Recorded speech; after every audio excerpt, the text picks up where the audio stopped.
Сәлем баршаңызға, менің каналыма қош келдіңіздер. Бүгін сіздермен жұп-жұмсақ, дәмді, үлпілдеп тұратын булочкаларды бірге дайындайтын боламыз. Видеоны соңына дейін тамашалаңыздар. Және де менің каналыма тіркеліп кетуді ұмытпаңыздар. Ең алдымен таза ыдысымызға бір жұмыртқамызды жарып аламыз. Ал екінші жарған жұмыртқамыздың тек ақ уызын аламыз. Ал сары уызын кейін дайын булочкалардың бетіне жағу үшін қойып қоясыздар. Жұмыртқамыздың үстінен қант саламыз, шым-шым тұз, сұйық май және де дрожжымызды саламыз. Барлығын жақсылап араластырамыз.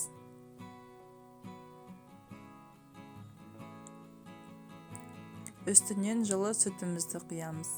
Тағы да барлығын жақсылап араластырып аламыз. Ұнымызды аз-аздан салып отырып, жұп-жұмсақ қамыр илейміз. Булочкаға қосатын құрамның барлығын описанияға қалдырып кететін боламын. Қолға жабыспайтындай жұп-жұмсақ қылып қамыр илейміз. Онды көп қосып қоймаңыздар, булочкаларыңыз қатты болып қалады.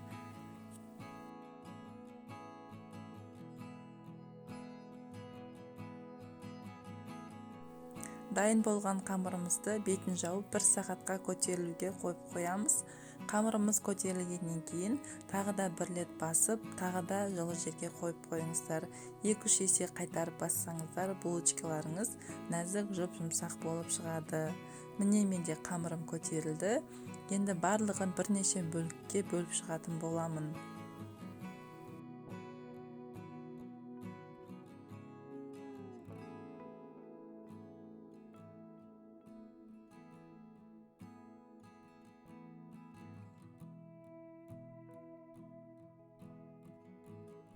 Алдын ала булочкаларымызды домалақтап алғаннан кейін бетін жауып 5-10 минутқа көтерілуге қойып қоямыз. Одан кейін өзіңізге ұнайтын форма бойынша булочкаларымызды сәндеп шығамыз. Мен сіздерге 3-4 булочканың жасалу жолын көрсетемін. Дәл видеодағыдай жасап көріңіздер.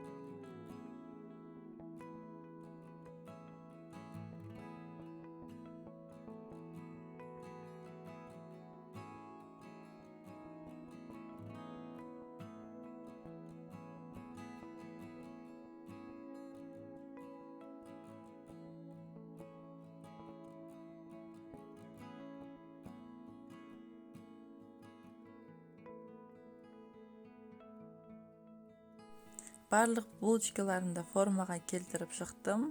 Енді бағанағы сары уызымыздың үстіне кішкене сүт қосып араластырып булочкалардың барлық бетіне жағып шығамыз. Одан кейін сэндвичтің бетіне кунжут, мак сеуіп шықсаңыздар болады. Қызып тұрған пеште 180 градуста 20-25 минутта пісіріп аламыз.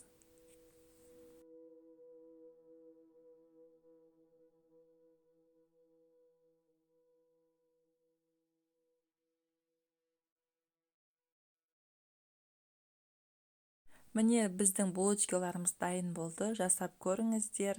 Баршаңызға ас болсын.